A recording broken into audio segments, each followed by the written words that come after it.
Look at that view. That's a gorgeous view. That valley we came in, Cortez, the rain in the distance, overlooking where it's very rarely that you get to say, oh look, and there's mountains with snow on it and no trees. We are currently camped at around 8,000 feet. So we're going to go up probably another 3,000 feet to a pass. We'll go down and up a couple times. We're going to see how well the bus does on the mountain passes. I think it'll help weigh into some of my other decisions I got to make. Need to know. Oh, flies. The mosquitoes, and the bugs are here. Look at these pretty flowers, though. It's been raining and thunderheads all day long. We're parked up that way somewhere, but we came over here to see the view. Bryce wanted to see if there's a river down there. I don't know if I want to walk all the way up that, though. Oh, yeah. No, that's cool. I'm fine with down, but we do have to come way back up. Yeah. It's beautiful here. Those, it's part of the same national forest we're going to camp in, but those mountains out in the distance were over there to the east of where we was camping like 3 or 4 days ago. I don't remember. Maybe it was 2 days ago. I can't remember how long we've been here. And that little part's part of the Mesa Verde, which it kind of sucks to be this close, but they're not open yet, and probably won't be for a while. We could probably try to backtrack and go up there, but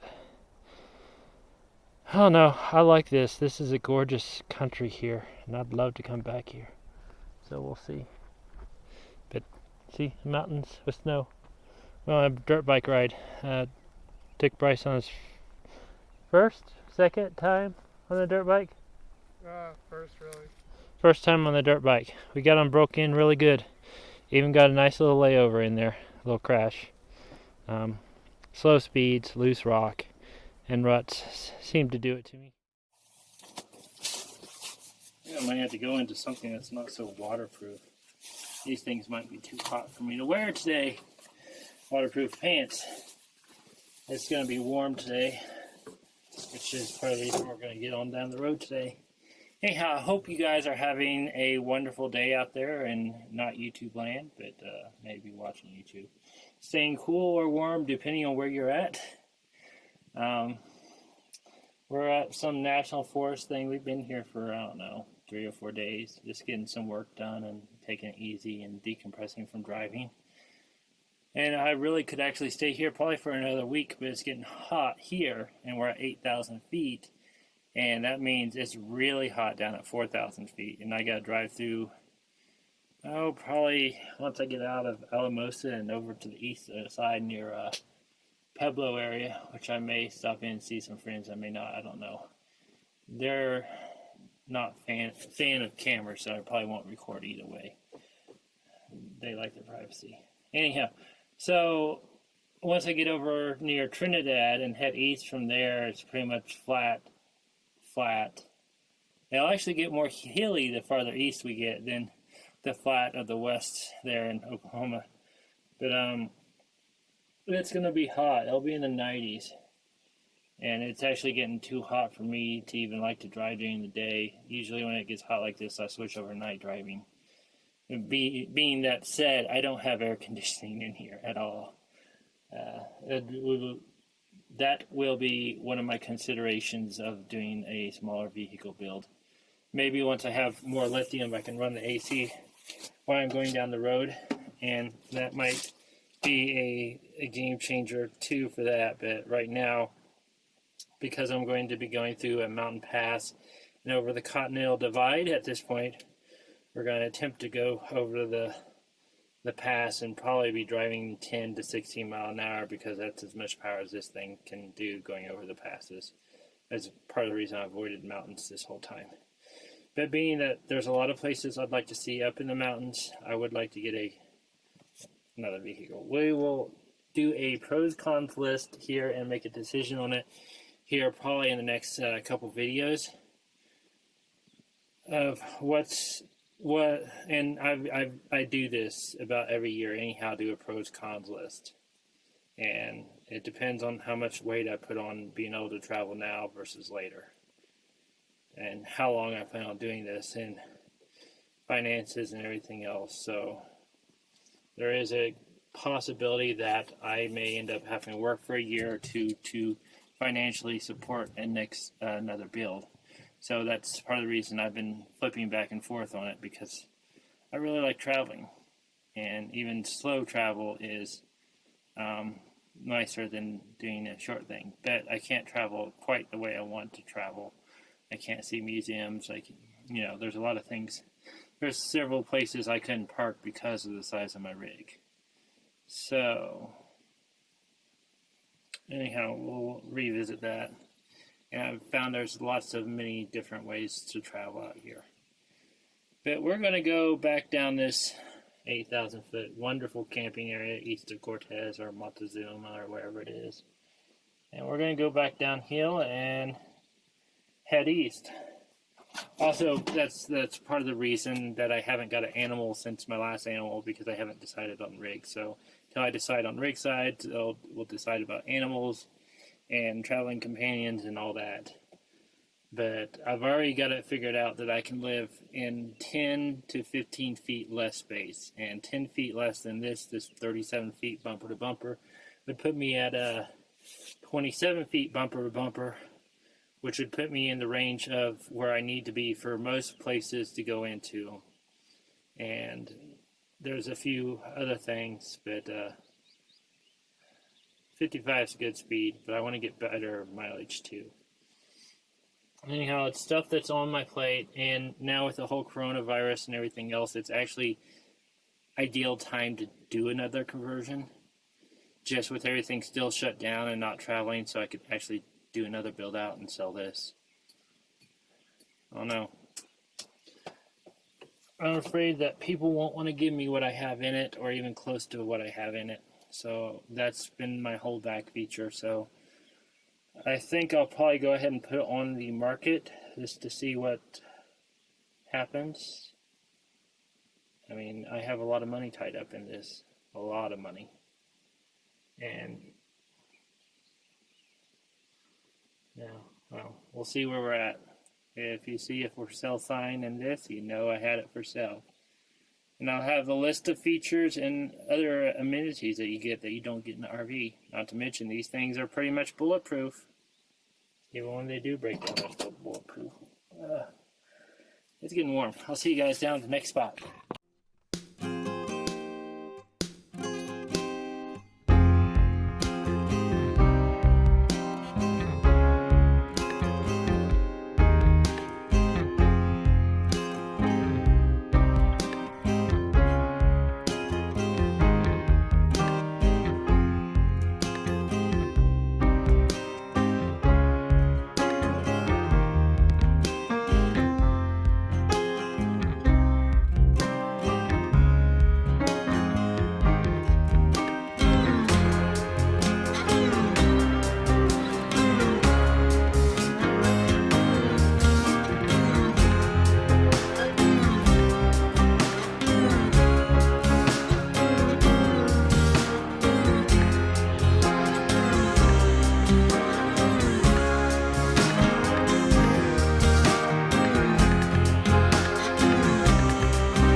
We are here at this lovely national forest land, just over some sort of pass that we're going to cross, and we're going to stay here one night and then go cross the pass tomorrow, but we decided to stay another night. However, I'm kind of regretting that decision right now, because if you look around behind you, you can see all the rain that's coming down.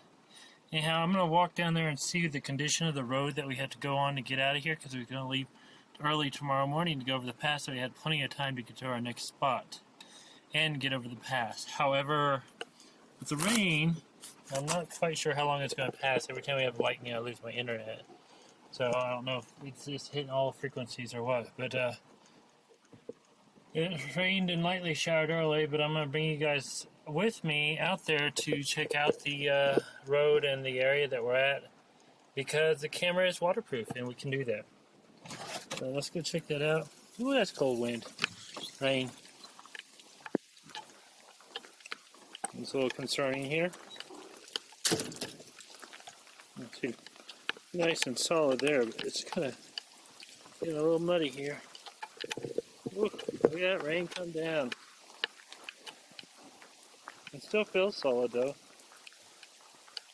The other thought is if it's solid now and if it's supposed to keep raining, there might be a possibility of getting out of here sooner rather than later, waiting until tomorrow. It might get better tomorrow, but ooh, that's soft.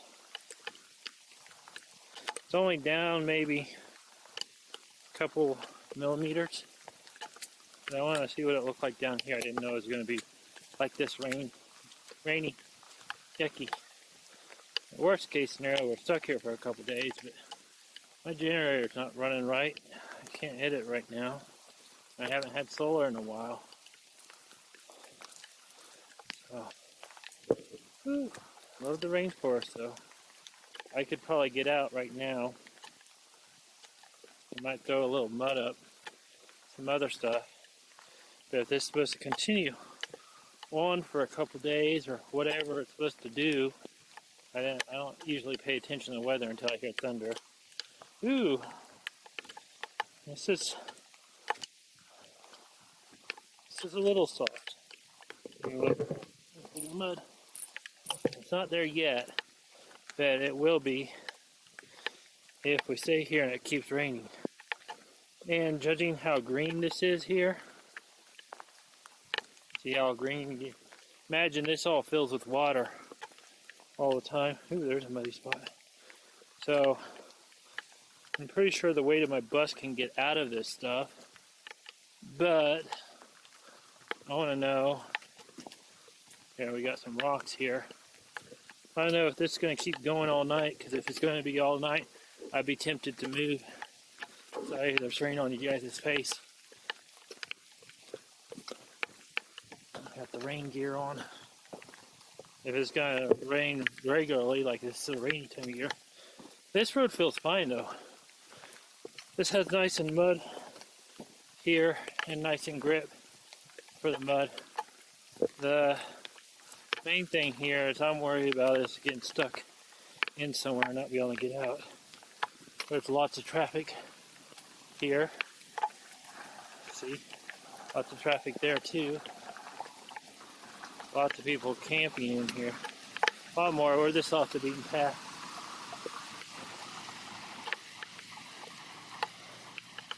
He's probably like, what the heck? He's probably looking for a place to turn. But the main road looks okay. So that looks a little bit gushy. Gushy.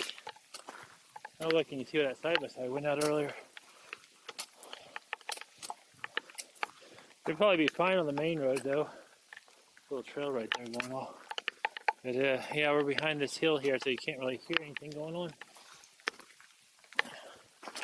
Oh, 37B. Haha. Figure out what that one is. Anyhow, I like this spot. It's nice off the road and very private. It might dry out pretty quick. I got my I threw on some jean shorts today, thinking it was going to be hot. And then I came out here.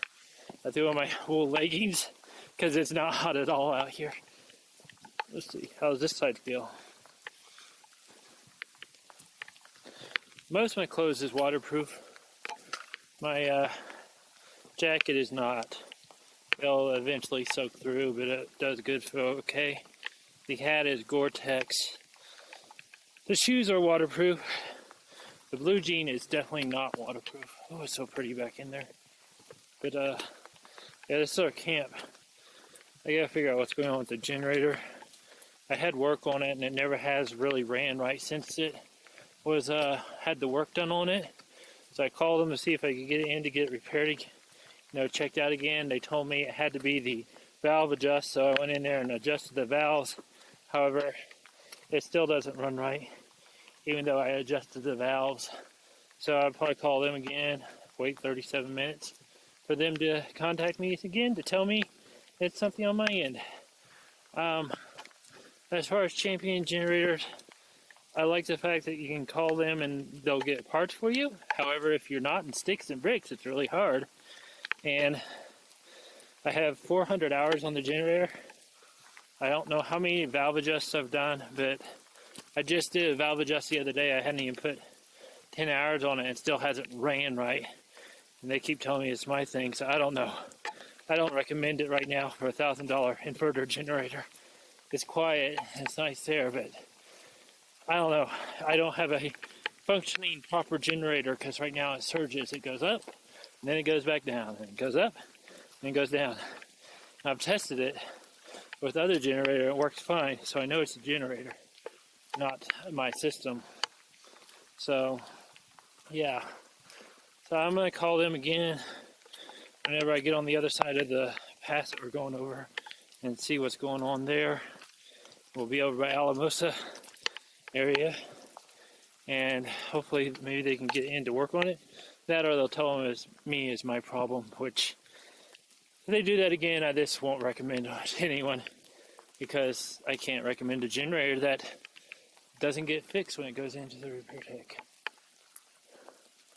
Now, in their defense, I was in a hurry to get out of there. They told me it'd be done in a week. They got to run on that, and I thought I could get it into somewhere else to get work done on it.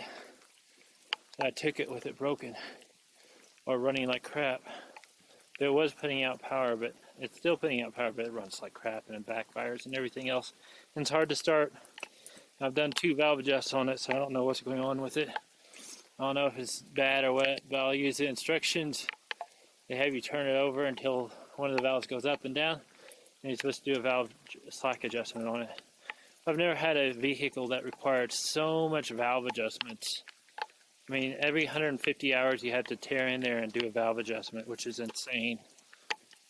So, anyhow, I thought maybe it was because it's new, but it's not. It's just kind of annoying. Oh my gosh.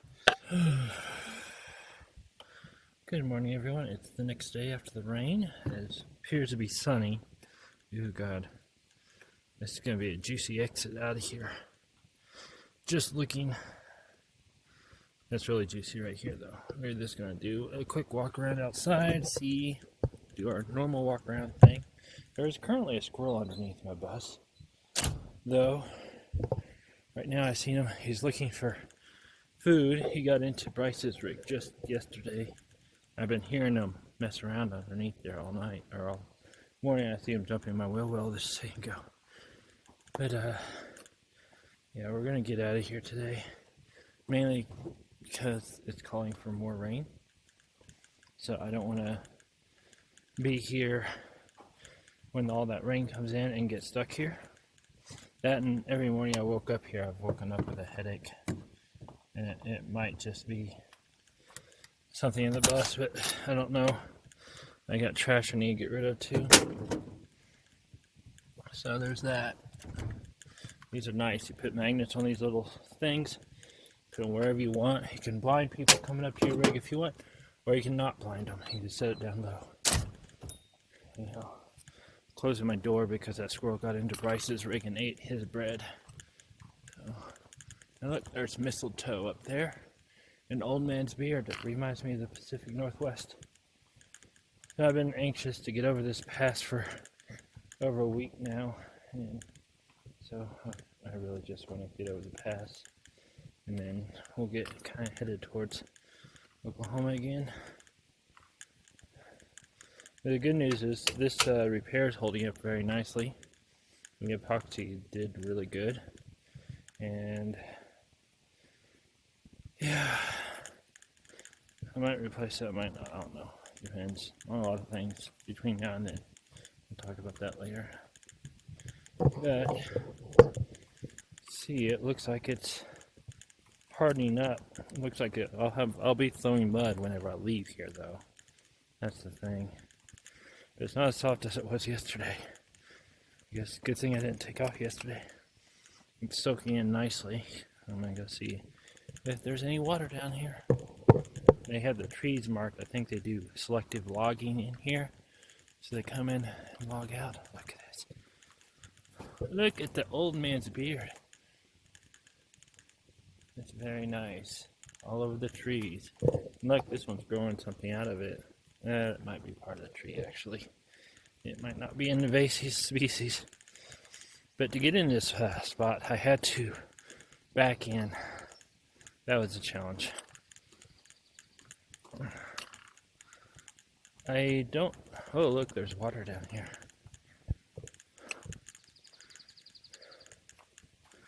I think I've made up my mind on selling the bus or not.